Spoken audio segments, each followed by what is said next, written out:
Well, good morning to the PPAF Diversity webinar. We are excited to have this conversation. It's very open and organic type of conversation, no big real presentation.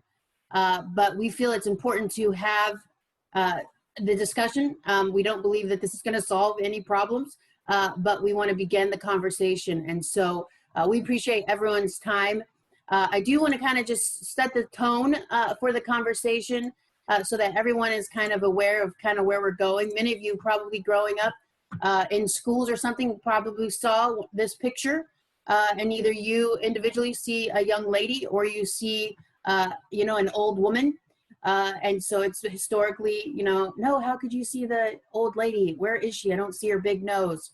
And here's another one that is interesting to see, which has been made the news many years ago. What color is the dress? And how do we understand the different viewpoints? Like, no, it has to be black and white, or I see blue and gold. And then my favorite is this picture, where we see a cat who sees themselves as a lion. And a lot of things that we are going to talk about today is perception. What's our perception? And that we're not here to argue whose perception is right. We're here to acknowledge that perceptions are different, and how do we work together to improve businesses and to improve our relationships culturally across the board. And so I just hope you can continue to have that mindset. We're going to stay away from politics because we think this is way more important than politics. We think that what's gone on over the last couple of months has gotten more awareness in the news media, but we think it's important that we kind of understand the importance of diversity and the reality that, in the promotional products industry, we do lack some of it.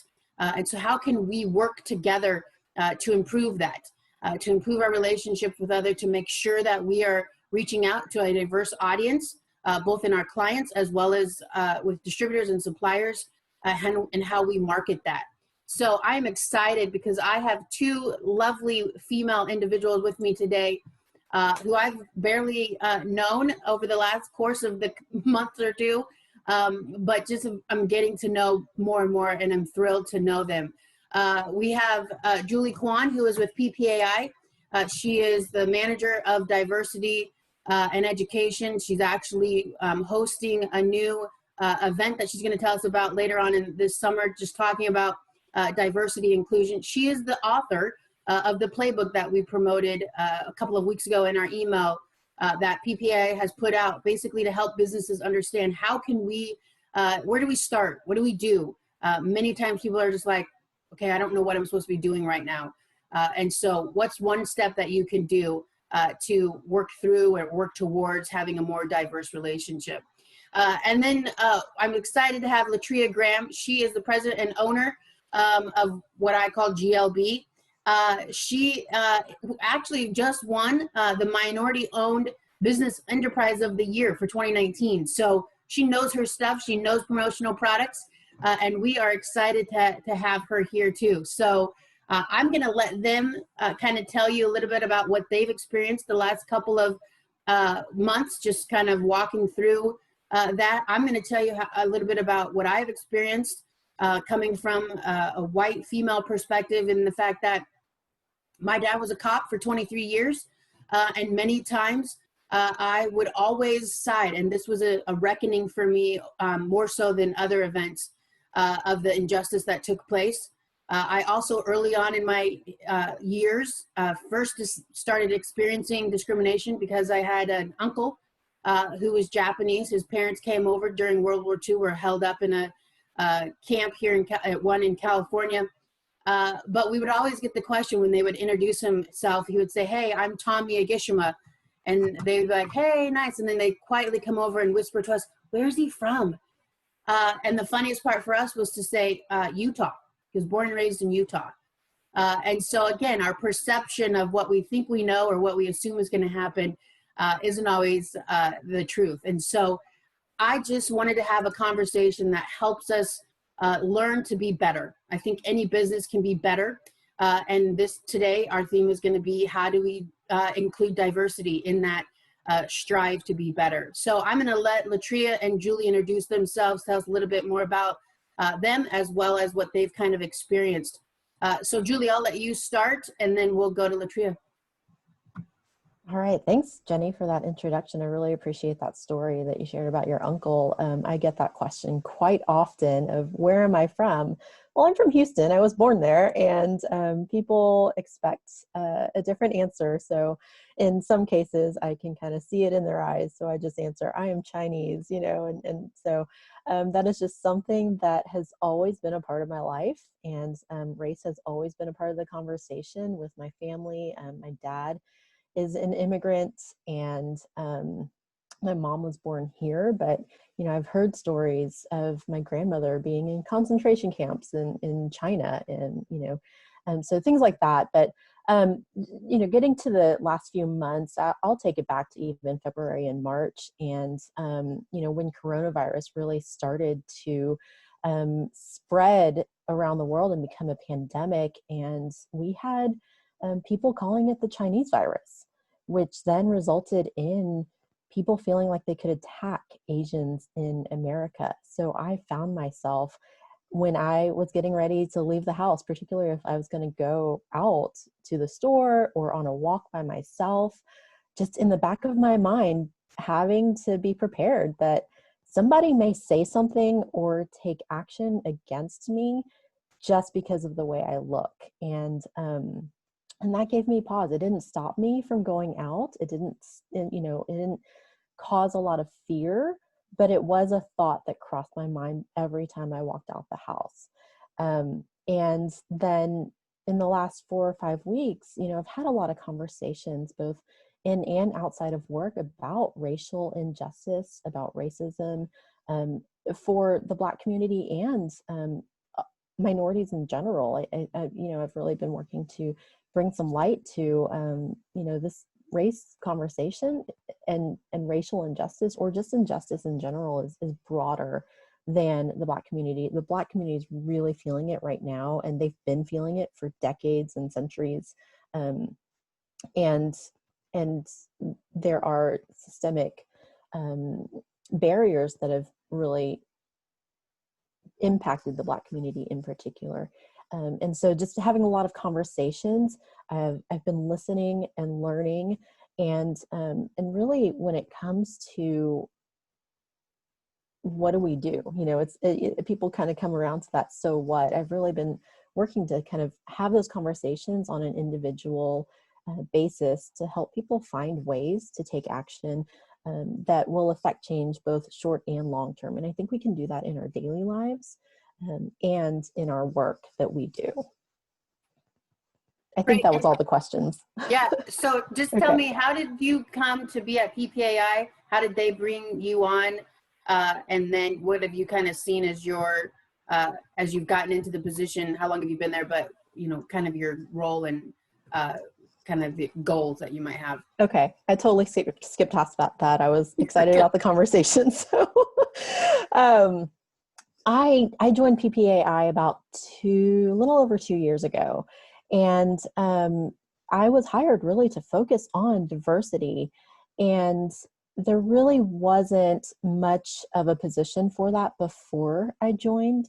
So I have spent the last couple of years really doing the research, having the conversations, getting to know this industry so that I could really help build up some programs and different ways that we can work toward a more inclusive and diverse industry. So as I did the research, I always knew there was something that I needed to write. But as I did the research, I realized, inclusion is a huge part of it. Our company cultures, our industry culture is a huge part of it.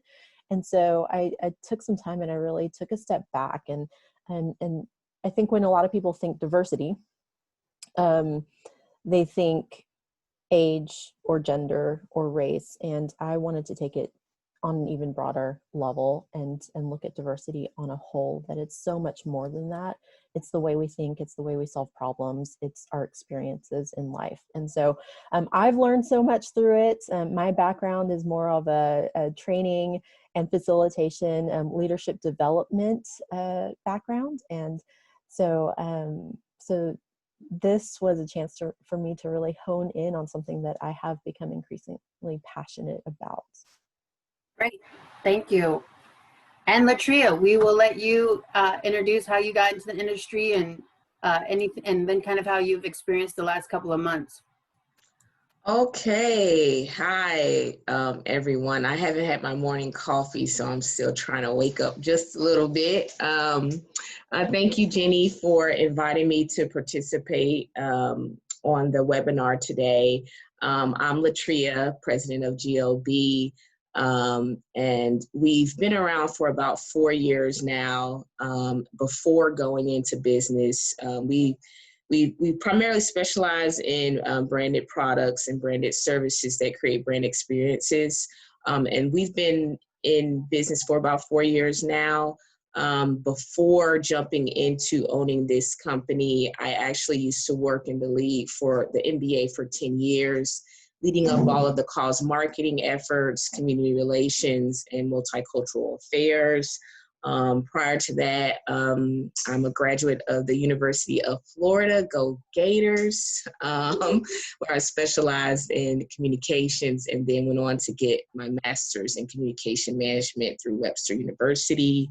Have a very specialization and certification in nonprofit and philanthropy and in leadership. And so I really got interested in the promotional product industry as when I was working in the NBA, because I really think it gives you an opportunity to be creative in creating these products to put in consumers' hands that could create a memorable experience. So that's a very fun process to me.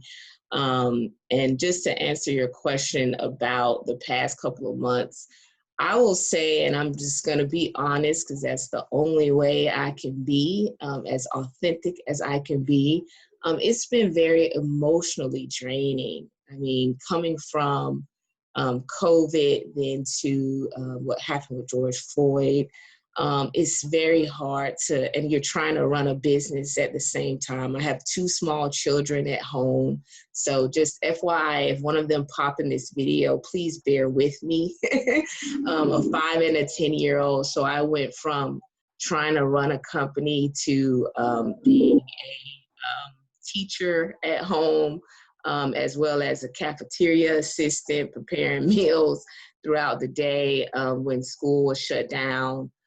So it's been a challenge for me. I am one of those first generation college students. I'm from Jacksonville, Florida. We're based in Orlando. And it's definitely been a challenge that we've already seen, as Julie mentioned. However, I'm just glad that a lot of the conversations have happened and that it's coming to fruition within the corporate sector. And I think we have a tremendous opportunity in the promotional product industry, which I think you, Jenny, sparking this conversation is just the first step of engagement. I will say, I have not engaged with a lot of minorities in the industry. As you can see, our first couple of calls, it was probably just me from a African-American standpoint. But that doesn't mean that they don't exist. It's just how do we create an atmosphere, an environment to engage and promote inclusion. So definitely been just emotionally, mentally draining to sort of try to manage all the dynamics of running a business, looking at what's going on in the world culturally, and then, managing children, and then being a woman in the industry as well. Speaking from that standpoint, we do wear other hats. And so it's definitely just something that I think conversations like this does help. for us to be able to have an ecosystem where we are able to voice concerns or even just voice opportunities or suggestions or ideas to collaborate better. So I appreciate you for taking, leadership to do this. Well, great. Again, I appreciate both of you being here, and we're going to kind of dive into some questions. We will use the chat feature, so if you have questions that you'd like to ask Julia or Latria, please use the chat feature. Towards the end, we will work to unmute everybody if they have open dialogue. But like I said, this is going to be kind of an organic type of conversation, and we do want to be authentic. We do want to answer or ask the hard questions. Again, none of us are experts in every field that we'll have a question from, but we are going to talk from our experiences.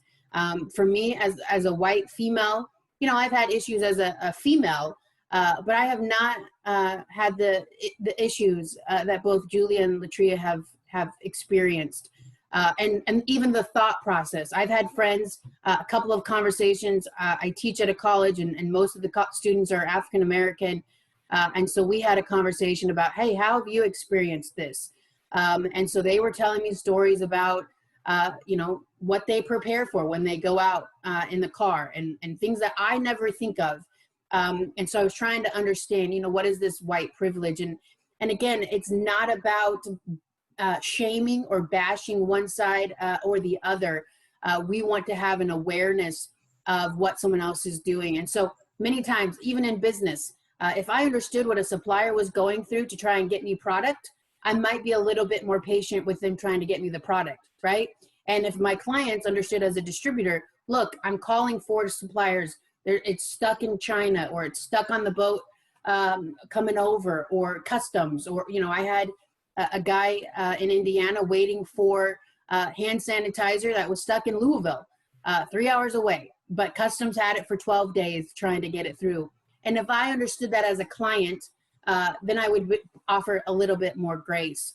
And so I think that's kind of what we want to do here is, why is diversity important?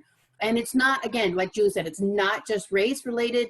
It can be much more broader than that.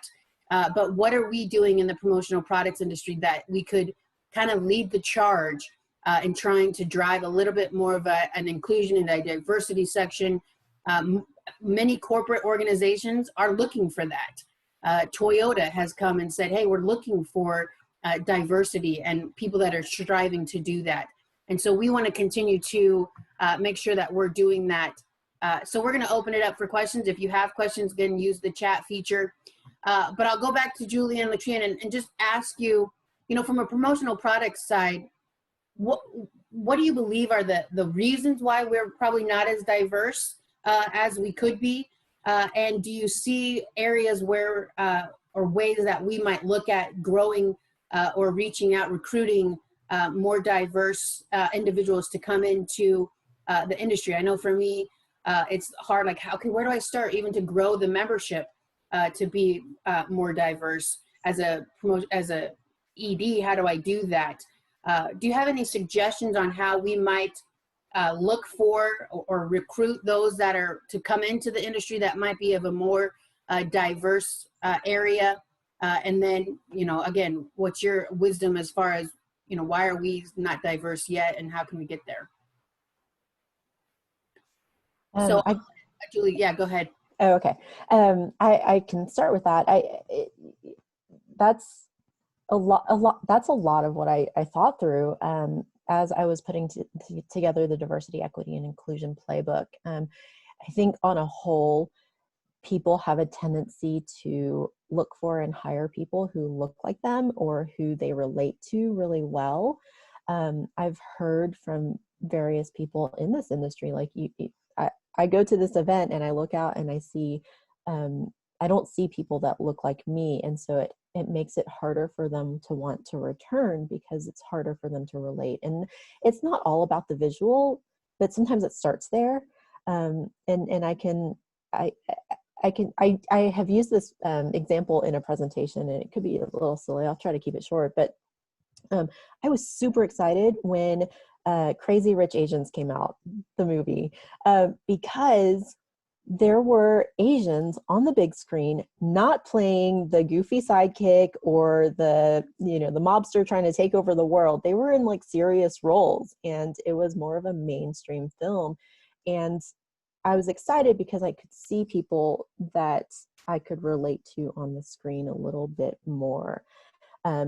Parts of my culture are in that movie. And so I think it's like that when people go to events. You're kind of looking for people that will relate to you, that you can connect with, and then it becomes more about a relationship. So I think as we engage with people at events or in our industry, in the work that we do, it's really just taking the time to listen and find ways of connection, even if you don't look the same. Nobody does, really, right? That we're not all clones of each other. And if I'm Asian, I don't look the same as another Asian. If you're white, you don't look the same as another white person. But looking for those ways to relate to other people is what then encourages people to come back. So I feel like I'm starting to go on a little bit of a tangent. So I'll go on to another point. But I think there's also a lack of awareness of this industry as a career path. And that takes a lot of just going into the colleges, kind of like what you're doing, Jenny, like teaching college students and really talking about promotional products as a career path. This is a huge industry, and there's a lot of potential in it. And so that kind of speaks a little bit more to diversity in age and bringing in younger generations. But when it comes to, like, I guess what we can do, I don't know that it's always prescriptive either. I think it's looking at your role, the work that you're doing, and what you could practically do to start bringing awareness from a recruiting standpoint, and encouraging people within the industry that are already here to get engaged, to get into positions of leadership or volunteering, so that people can see them and relate to them and see themselves in those leadership positions. Does that make sense? Yeah. That's great. Latria, do you have any input? Yeah, I was going to speak first to the barriers, just from my perspective. I think as an African American, and you hear this a lot through some of the business chambers, is the access to capital. I do think that there is some investments that you have to even get started in this industry. So some minorities do struggle with that, accessing a line of credit. As we know, you got to get credit with some of the suppliers and all of that. So that access to capital is one potential barrier. And then the other thing that I like to call is the access to relationships. So I don't know, I'm still learning people. I didn't know anybody in the industry or anyone in a position or of a leadership or experiences that could sort of help me navigate through the industry. So I think a lot of times out of fear, and if you don't see yourself in it, then they won't engage with the industry. And so I've had to, just figure it out. I did reach out and seek out a coach that's in another state that started us off. But then after that, I was pretty much on my own and trying to navigate the industry. And I'm still learning a lot. So I think one way is just creating relationships and reaching out and connecting with other distributors to see how you might be able to offer mentorship. I think a mentorship program could be helpful. But I just will say that those access to relationships and key experience positions or leadership roles, even within PPAI, hasn't been there as much. So hopefully I answered your questions. Yeah, no, that's great.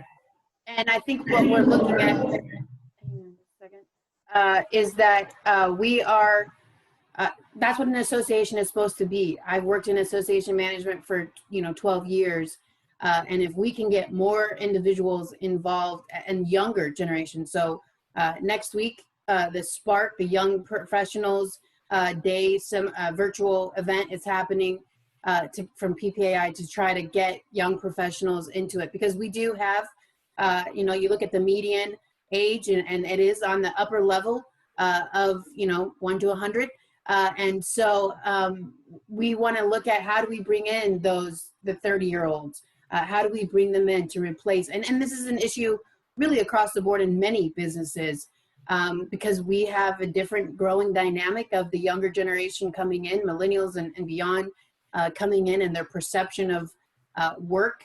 And then you have those that loyalty is around, if you're above 50 years old, loyalty to a business was really important. And you lived there and you stayed there. And so for us, well, I'm not a millennial, I'm at the edge, but those who are younger than myself, that they've learned through the recession that loyalty might not be reciprocated. They've watched their parents lose jobs after being somewhere for 25 years.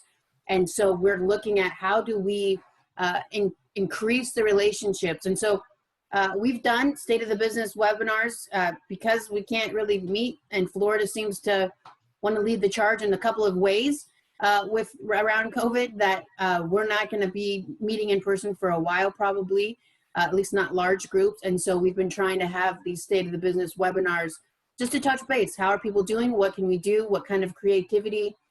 Because if you're not working harder and working out of the box at this point, it's going to be really difficult when October gets here, if you haven't really thought through how you can go through that. And so some of it is, how do we grow the diversity issue? And also, why is it important?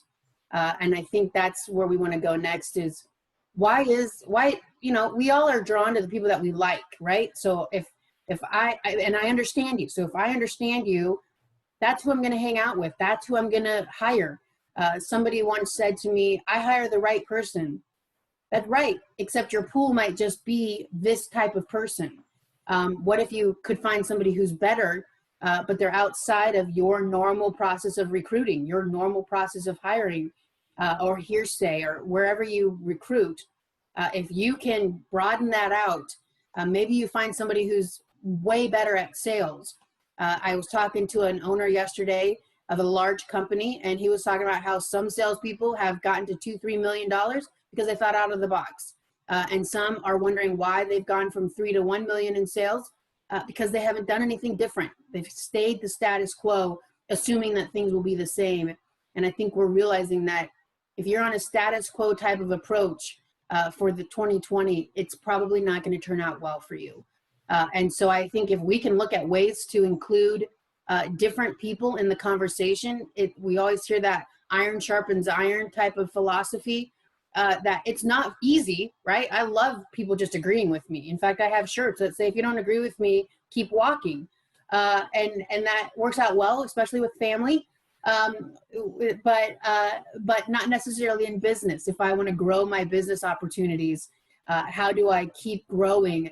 And the way that I keep growing is bring in people that might see a different perspective and help me learn from that perspective.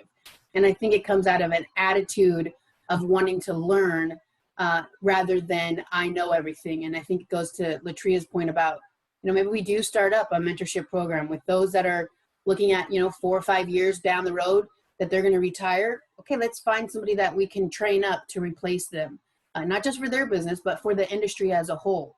And develop an apprenticeship program that we can help. Again, we all want the promotional products industry to be here, and we want it to be stronger than it is. It'll just look different as we move through COVID. So tell me what your view is. What are the important aspects? If you've worked with diversity, and Latria, we'll start with you. What are some of the main points or main experiences you've had with working with people who, for you, white people and different people that are maybe just come at it culturally different from my perspective or your perspective? Well, I thank you. Just to go back to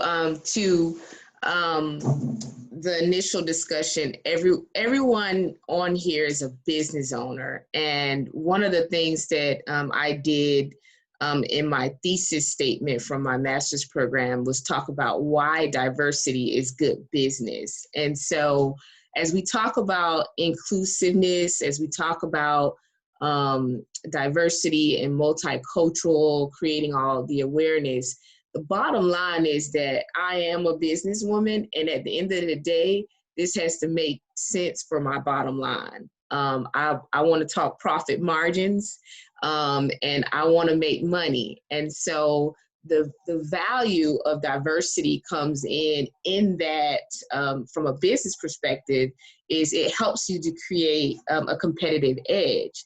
So if you're looking at the trends of, especially in Florida, and we're looking at the numbers from a minority demographic standpoint, if you're running a promotional product business that you're going to market to these diverse audiences, you do have to have those perspectives from various cultures to market to those audiences. And one of the ways to do that is to ensure you have staff members or people or advisors that you can call on for ideas, because I do know some of the promotional product models are very small staffed that you could bounce ideas off of to engage in that multicultural marketing. So if you're not engaging in multicultural marketing in 2020 and down the future, you don't stand a chance because, and I brought this stat that the U.S. Consensus just released that nearly 4 of 10 Americans identify with a race or ethnic group other than white, which suggests that the 2010 to 2020 decade will be the first time in the nation's history in which the white population declined in numbers.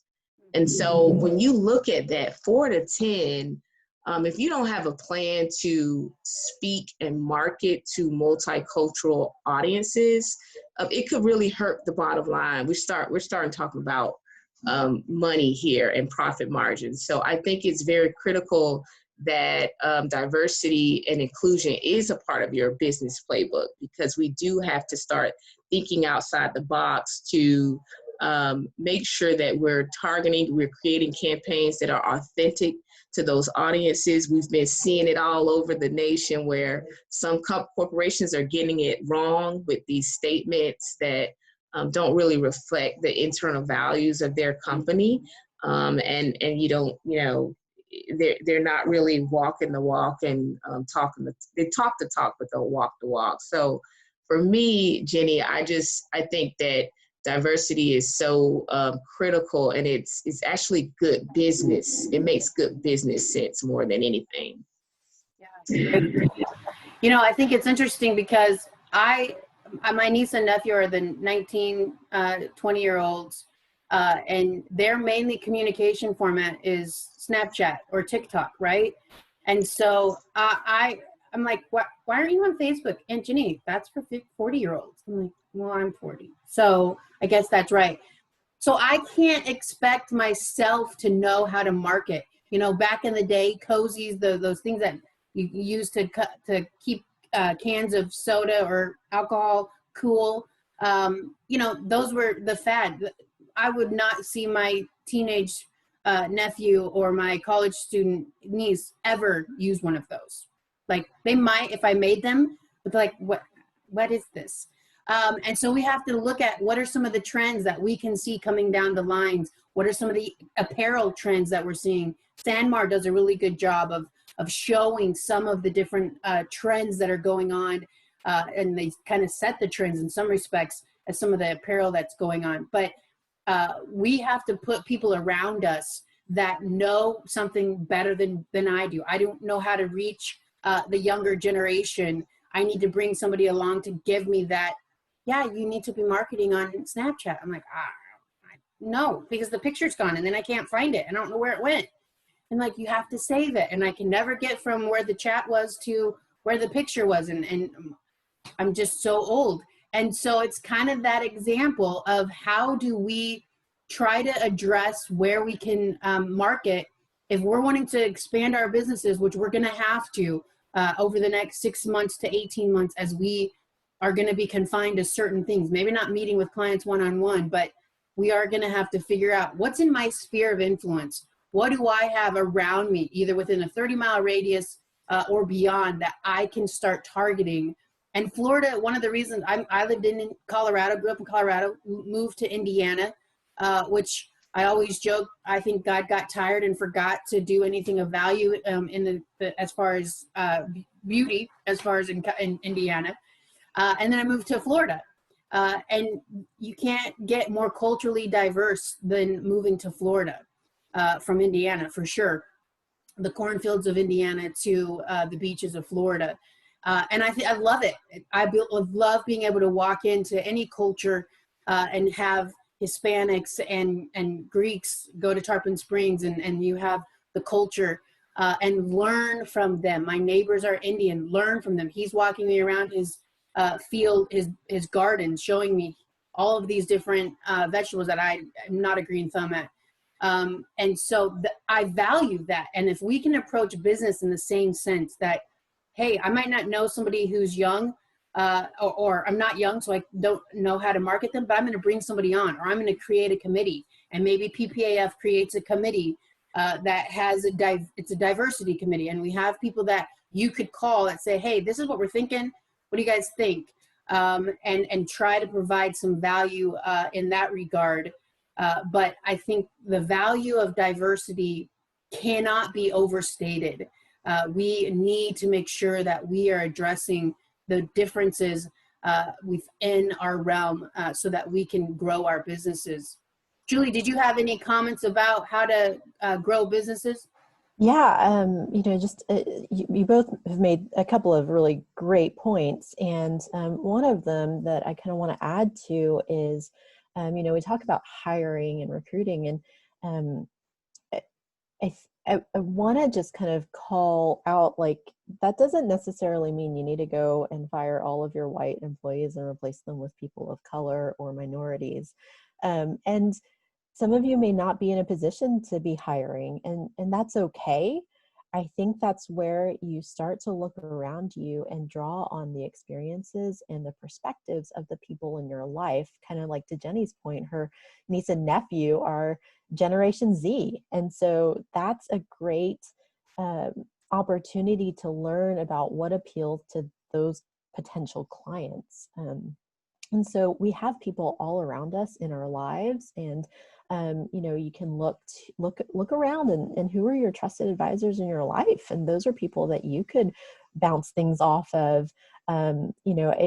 Because not everybody's going to be in a position to add to their staff, to replace staff. This is an industry where we're finding a lot of people have really long careers, and that's fantastic.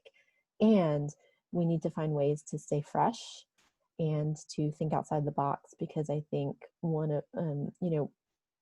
of us tend to get comfortable and think this is how we've always done it. And I think a lot of the conversation these days has been challenging people, like, okay, just because this is the way it's always been done doesn't mean that's how it should continue, and doesn't mean that it's the right way. Our world changes, as we've seen in 2020. It's changed a lot. And so how do we continue to be adaptable and to pivot? And I think that's a huge part of what diversity can bring into our lives and our businesses. So it becomes about the relationships around you. And who do you have kind of speaking into your life?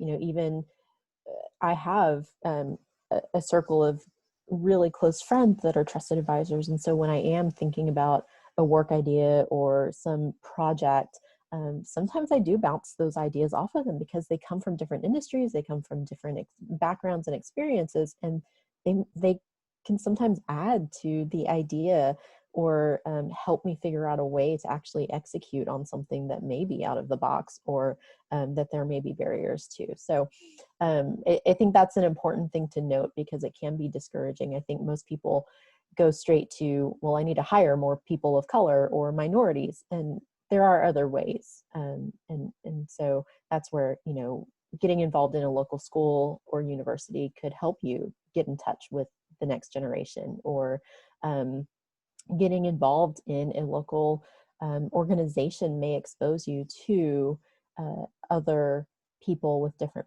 backgrounds and help you think differently about it.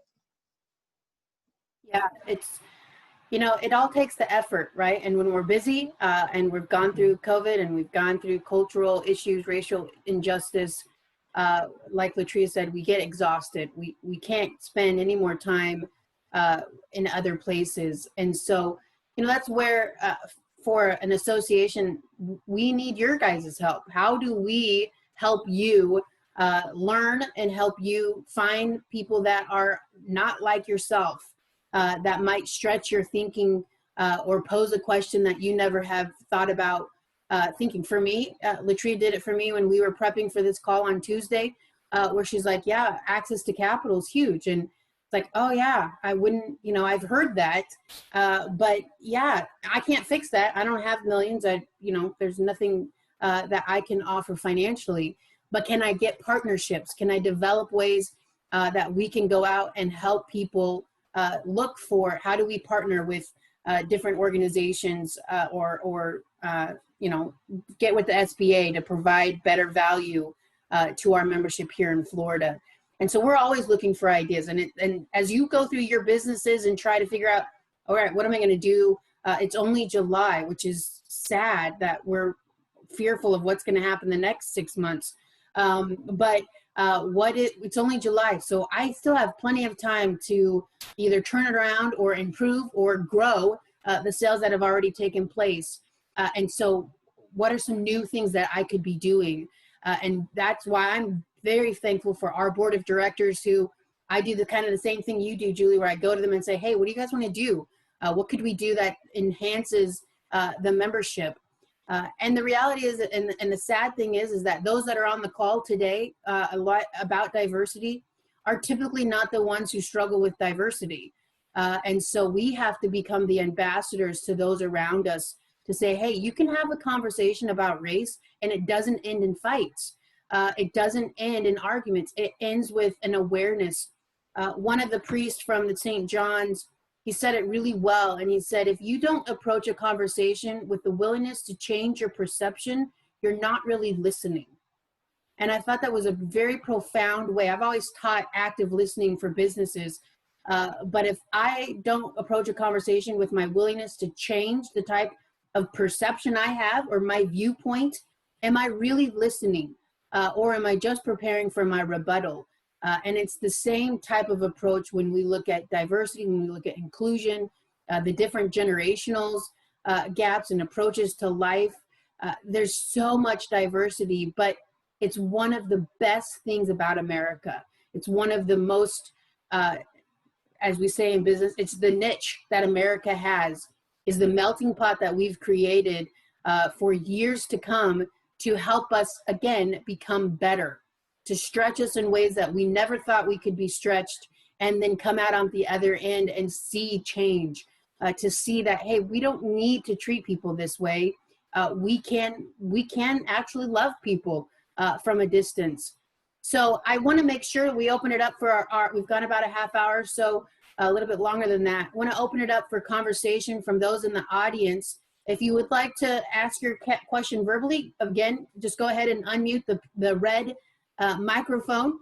You can unmute yourself, or if you'd like to use the chat feature, go ahead and send the chat and I can ask your questions. But just want to give a pause. If there's any questions that anyone has or comments that as we've talked, that you want to kind of comment on, I'll give a 30-second pause and allow people to do that. And then if not, we have one or two more questions and then we'll conclude. So any questions?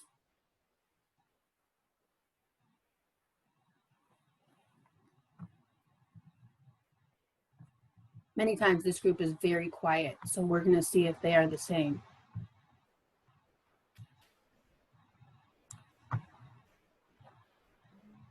Jenny, I guess I'm going to start off with a comment. Yeah, we can barely hear you, but if you just talk loud, you're good. Am I sounding any better now? Yeah, a little bit. Go ahead. I think Latria hit on a big point, is that you start off with a mentoring program, but also offer it. So because there are young people that don't know how to get into business, I started off with a franchise. They said, hey, I didn't need to go to PPAF or PPAI because they knew it all. Yeah, we won't talk about how that ended up.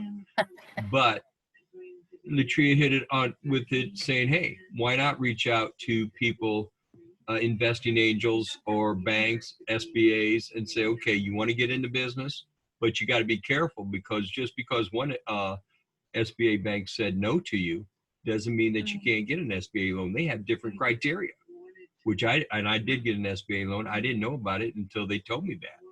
So creating a mentorship program for PPAF for people coming in, or as one guy said to me years ago when somebody asked him a question, the reason I'm helping you is because I want this industry to be stronger, because I want the fly-by-nights out of there, the people that don't want to keep their profit margins. You know, hey, if I make 10 cents, I'm going to be good. No.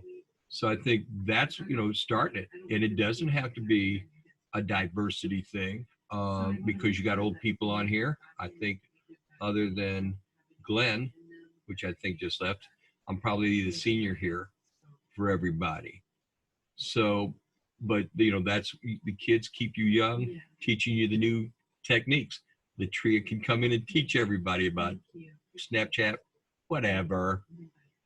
So there's my comment for that. So, and that's how you're also going to get volunteers. And by the way, for those of you that have never volunteered for PPAF, you need to do that to start programs like this, start ideas, and to put together programs like that. We did a lunch and learn. It was funny. We did a lunch and learn a couple of years ago. I tried to do one for a credit card. Think about that. If you could save 1% on your credit card fees on $100,000, there's $1,000. Nobody signed up for it. So creating programs that people of interest and can teach them how to do things will help you. Also look at internship programs at the colleges, except for maybe the Gators. Hey, Gators are better than the Seminoles. All right, I can go all day long with this. My brother went to school and I went to school for a short time at JU in Jacksonville. And yeah, that was probably even before you were around, Latria. So there you go. So, that's what that was the main point, was start an entrepreneurship program for the people to come into that, because that's what we all are. Any other comments? Yeah, I think that's what, if I have one takeaway, and every time we do a webinar, if I can have one takeaway, that I feel like it's a success. And for me, I've had more than one, but I think that's a pretty big, if we reach out to our membership and say, hey, would you be willing to mentor the next generation coming up? Because again, we're all in this for the salvation of promotional products, right? We want to make sure that it's sustainable. And the people who think it's just trinkets and toys are not going to make it sustainable. But when they look at it as a full marketing plan, an approach to businesses and how they can get their message out, right? You're the liaison between great messages getting out to the industry and to the world, so to speak.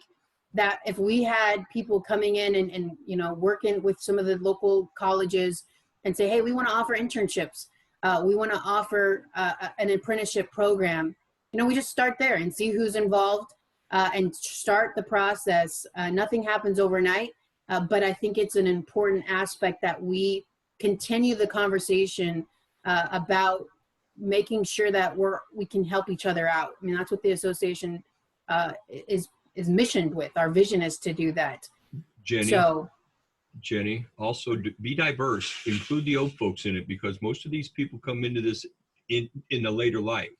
They have their one or two jobs, but they have to be old. I came into it when I was older than you were, Jenny, when I was 50. So you include those people in this. Yeah, I think, and that's one of the things when we talk about diversity, Julie did a really good job with her paper in that the very next phrase is inclusion and equity, and the fact that we all are here in America, and we all have the same challenges to some extent when we are looking at our businesses. We want our sales to grow. We want to be able to go home and not work 23 hours a day. And we want to make sure that we are moving through a life that is more joy than stress.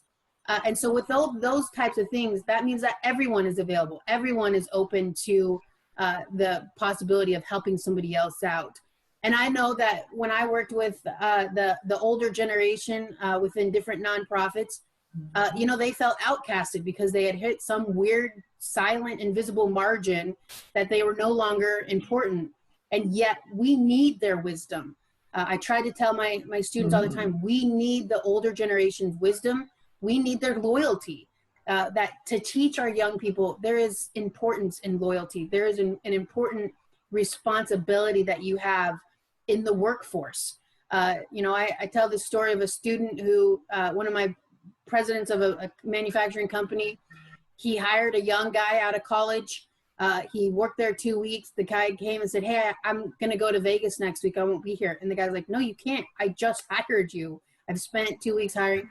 And he's like, well, no, my brother's paying for me to go to a full trip to Vegas. And they're like, sorry, you don't have any time off. You haven't been here long enough. And his response was, okay, then I quit. And the president was just dumbfounded that he would just be that lackadaisical about his business approach.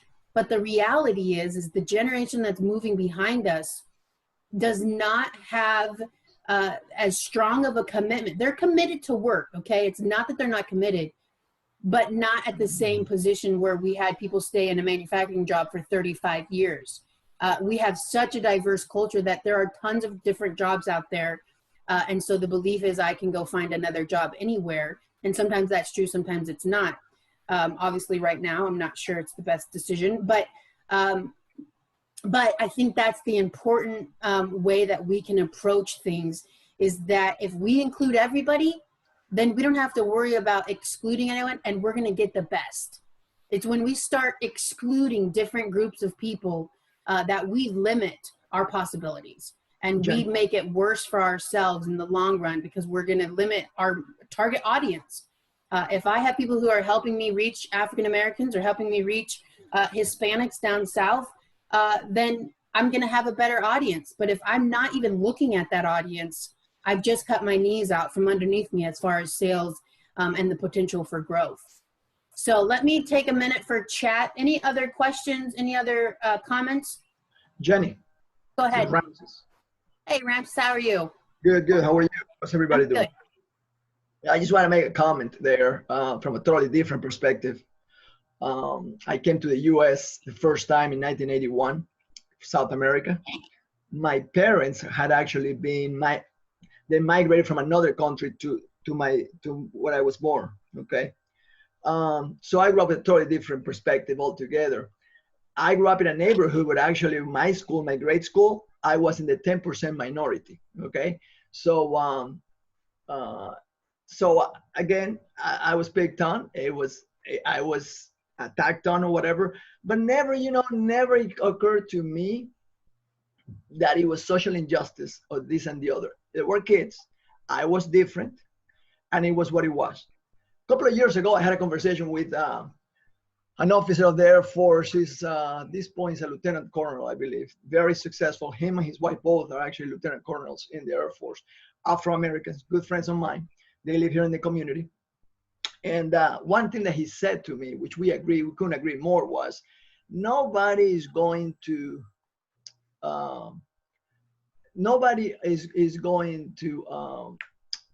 demean you or belittle you. You belittle yourself. So I think it starts with each one of us, okay? And I couldn't agree more with him, because then when I came to the US to go to school, guess what? It wasn't obvious, but once I speak, obviously I sound differently, don't I, right? So I had to live with that for a number of years. I had to be conscious about it. My first job out of college was in sales in Southern Delaware. Now, do you think it was easy to approach these folks there to sell technology? Whenever I open my mouth, I remember like today their faces. Like, where is this guy coming from? I was successful. I did quite well in the company, moved up in the company and so on.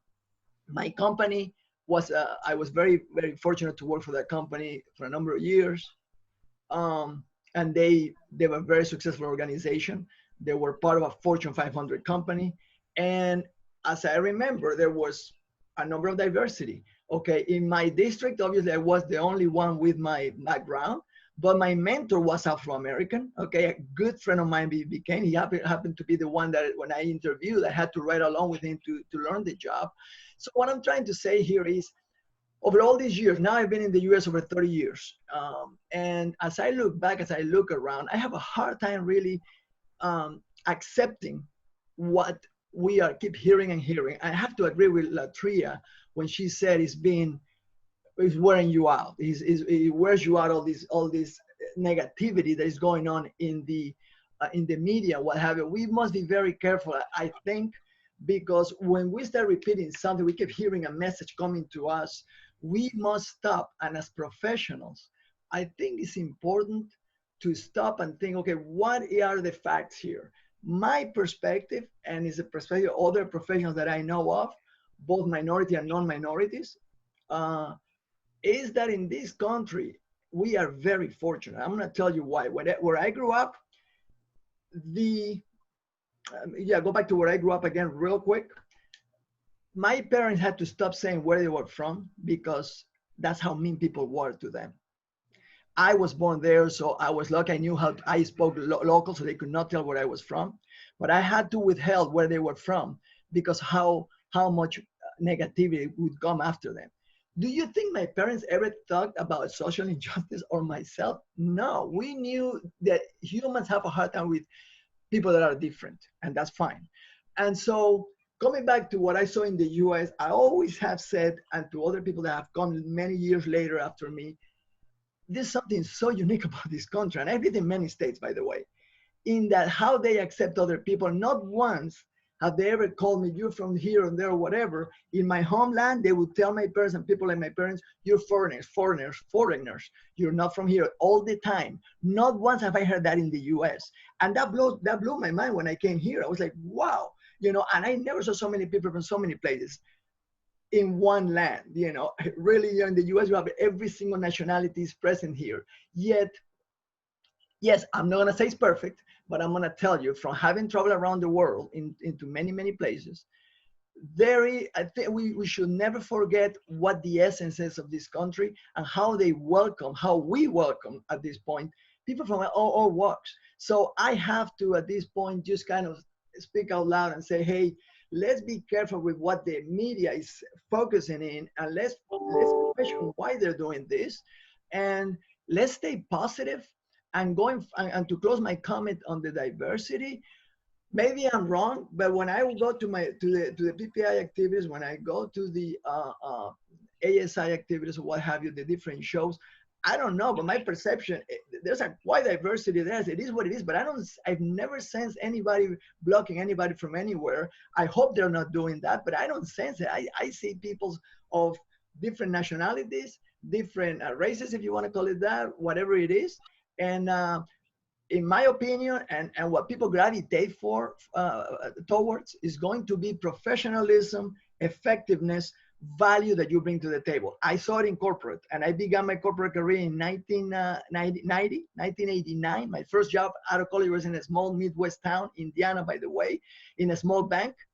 They gave me a job, and I started right there, and I worked there for a few months. Then I moved on to a larger company.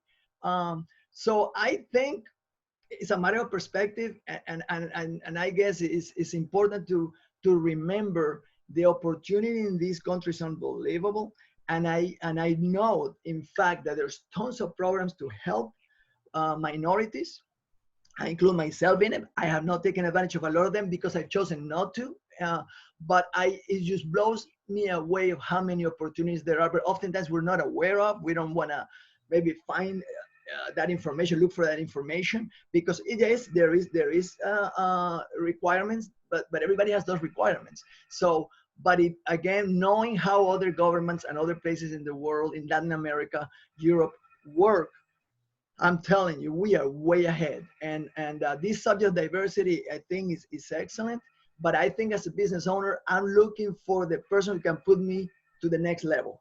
I don't care if what color, what accent they work with, obviously, or that they talk with. I want to look for those people that can make me better. And again, if those people are prepared, they can express themselves well, they are what my company represents or I want to represent, they're going to be part of it. And I think from the people I've met in this industry, that's the trend of thought that I've seen. I mean, maybe it's my perception, but I think it starts with each of us. And I think we're only going in the right direction here. And the opportunity, once again, that is available to every single person, if they're willing to put the effort in this country, is not available anywhere in the world. And that I am confident of. But like I said, there's always a possibility I'm wrong, but I think it's a matter of perspective. Thank you, and hopefully I didn't hold you too long there.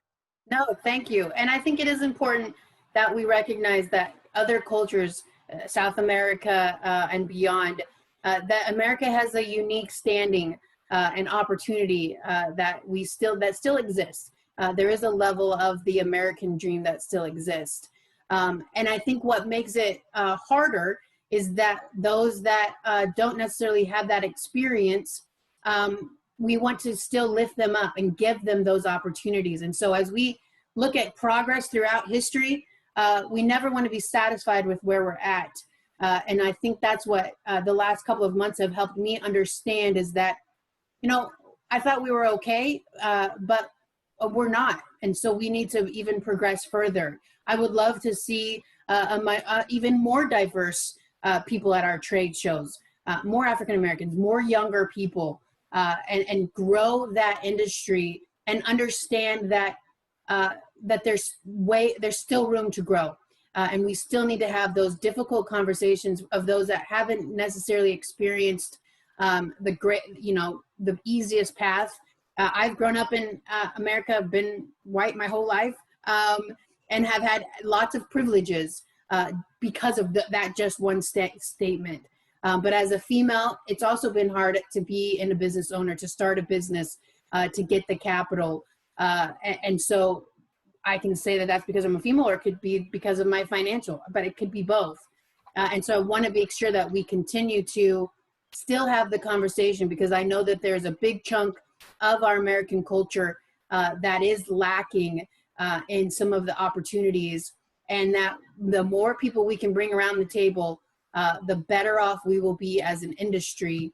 And as we look out, beyond just PPAF, but PPAI and the other regionals, how we can grow and have a better understanding of what other people face. And then it's not just a race issue, but what other people are facing, and come alongside them. I think that's what the benefit of an association is all about, is to help others come alongside. I want to thank, I know that we're over time, but I want to just have my sincere thanks to Julie and Latria for your time, and for being brave enough to have conversations like this. Like I said, it's the beginning of the conversation. We are nowhere near finishing, but I think we have maybe some takeaways that we might look at and grow into. And so we will continue to do that.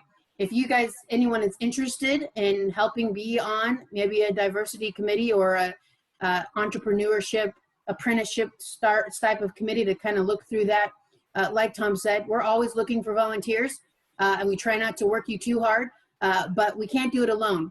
And so we need the help of other people around to continue the process, and the whole essence of becoming better is what we're striving for. So I want to thank everyone for their time. At this time, I'll just leave if Latria or Julie have any last comments, and then we'll go ahead and close the webinar for today. Yeah, thank you everyone for being on, and thank you, Ramses, for sharing your perspective. I think I just had two quick thoughts from that, from what you shared. And one is, I do agree that there is a lot of diversity in our industry. I think where we could use some improvement is engaging different groups of minorities in leadership positions, in volunteer positions, so that it is more visible. Because a lot of people I talk to say this is an industry full of older white people, which is, that's okay, right? But and there is diversity in our industry, I think it's how do we get people engaged in front of people? So in volunteer positions, in leadership positions, speaking and facilitating webinars for PPAI or speaking at Expo, like those are ways that I would love to engage more of our minorities in. And we are working towards that with our keynote speakers at Expo, with people who offer education sessions at our Expo. We are looking through a lens of diversity so that we can show and encourage minorities to really step up into those roles and make our diversity more visible. The other point I would just love to end and encourage with is, at the end of the day, we're all human. And so it becomes a matter of listening to others and seeing them for who they are. It's okay to say that you see color, because we all have color, and that's a fundamental part of our identities. The thing we want to make sure we're not doing is letting color impact our decisions that we make and the way that we engage with people. And I think that that's really what it's about. We're all human. If you look at science, like there's a teeny percentage, I think it's like 0.02% of our DNA is what actually determines our color, and the rest of it's the same, and so at the end of the day, we're all human, and it's just treating each other with respect and dignity, and helping give opportunities to people. Hi guys, this is Clea Goes, and I promise I am Latin, and Latin tend to talk white a lot. I promise I'm going to leave this in 10 seconds. But just to point something out, sometimes education on diversity needs to be nowadays, just exemplify a little bit more and just educate everyone, because diversity is not only on a race, it's not only what the skin of your color looks. I mean, it could be simple things as socioeconomic status, religion, it could be gender, it could be sexual orientation, it could be leadership, you name it. But diversity actually involves, it could be disability. So it's not only that, and I feel like nowadays, because of what happened just recently with George Floyd, we are just going into the Black card and the Latin card, and that's the Asian card lately, which I don't know if you guys saw the news lately, what happened. But we need to just kind of make sure that everybody knows that diversity includes so much more than only the color of skin or the way we talk, because we have an accent, because maybe we're not from this country. But that's very important. I mean, that will be great if we can do this. I will be more than happy to participate in some of these webinars as well. So thank you all, because you guys have shared so great information, and I was relating to Ramses as well. As soon as I open my mouth, it's like, okay, where are you from? Oh, Georgia. Alabama. I'm from Alabama. So that's how it usually starts off. I mean, I just try to make it a little bit comic and fun, but it is great that nowadays we're just, this is another topic that we need to just do more of a education about. Thanks, Cleo. And, Thanks, Cleo. I will say, that is something that I'm working to really take a step back and educate, like, hey, diversity is so much more broad.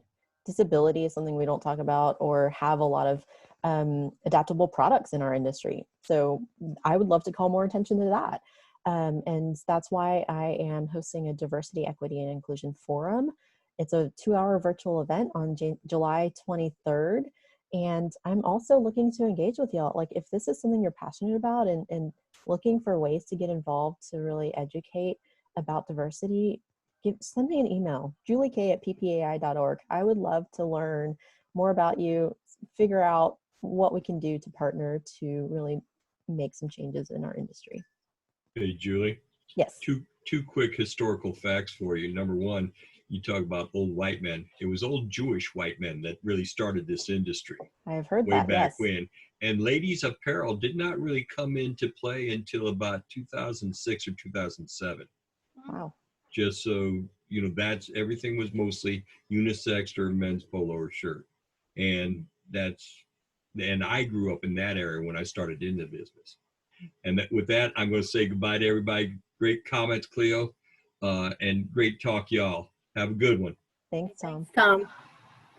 Yeah, I think it's important that we understand that everything's about change, right? We all want to improve. We all want to look for ways that we can get an edge.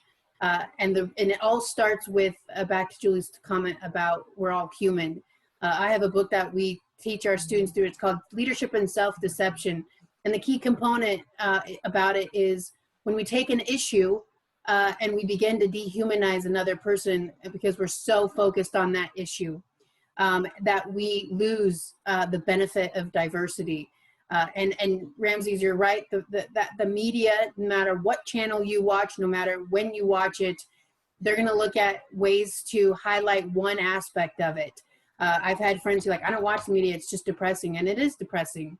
I don't think that that means we, you know, I had somebody post during the George Floyd thing, I can turn the channel off, but he couldn't change the color of his skin. And so we wanna be careful that we don't just change the channel, but that we bring in enough people around side of us that my life is not revolved around watching a TV station, but around culture and diversity that helps me have the perspective that it's not as bad as it might seem on the media, but it's also not as rosy as I might want it to be.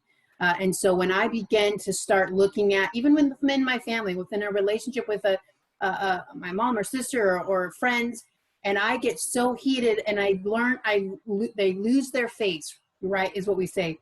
If you stop seeing their face and their reality of what they bring to the table, I've just begun dehumanizing them around an issue. And so I want to step back and be like, hey, I want to see them really. And so I have to look at them from a different angle. And so that's kind of what we want to do here, is continue to look at things from different angles so that we can come to a consensus and become better and business owners and grow the industry to be sustainable. Latria, I'll give you the last word if you have any. No, just really quick. I thought it was a great conversation. Thanks for having me be a part of this. And just to end in my point of view, as a marketing professional and who's been doing in this for quite some time, I keep hearing this word nowadays, or right now we're focusing on racial issues, but I've been in these conversations, the multicultural diversity conversations have been going on for a long time. So it's not new. I think it's unfortunate that the media has put a lot of light specifically on the George Floyd situation, but multicultural awareness and cultural diversity has been a discussion that we've been having for a long time. It's just that now people are finally paying attention to it. So I don't want to negate that this is something focused specifically on the African-American community or specific to what happened in social justice with George Floyd, but it's been an ongoing cultural, multicultural issue that, diversity professionals have been monitoring and trying to provide solutions for a long time. It's just now that it's getting important, and like it's a conversation, and that for me is so encouraging to see. And so I just want to thank everybody for the empathy and the perspectives that they've had and that they've been able to share across the table. And I think we're in for a treat for ourselves, and I'm optimistic about the future here. Great. Thank you. Yeah, and I think it's right. There's always hope. And if we start to lose hope, then we have a bigger issue at hand. And so the conversations have been taking, I remember when I was in college, so 20 some years ago, that we were talking about some of the same issues. And so we just want to every step be better. And we'd like, some of us like it to be faster. I've always wanted to turn a big ship like it's a speedboat, and that never really works if I want to keep the same people on the ship. And so we want to make sure that it's a big ship and we're turning it, but that we don't go backwards. And to have conversations that make us move forward is the benefit. And so I appreciate everyone's time and staying over past 11. I appreciate that too. And we'll look to have others, but please send me an email if you have ideas or things that have come out. I will send an email out later today announcing our next State of the Business call, which is next Wednesday, as well as include Julie's email and a link to the event on July 23rd. For those who are interested in attending, I encourage you to attend that and make sure that you're reading Julie's playbook, because I think it can help have that accessible for your employees to review, your salespeople, just to kind of get ideas and then brainstorm and continue the conversation. So thank you, everyone. Have a great day.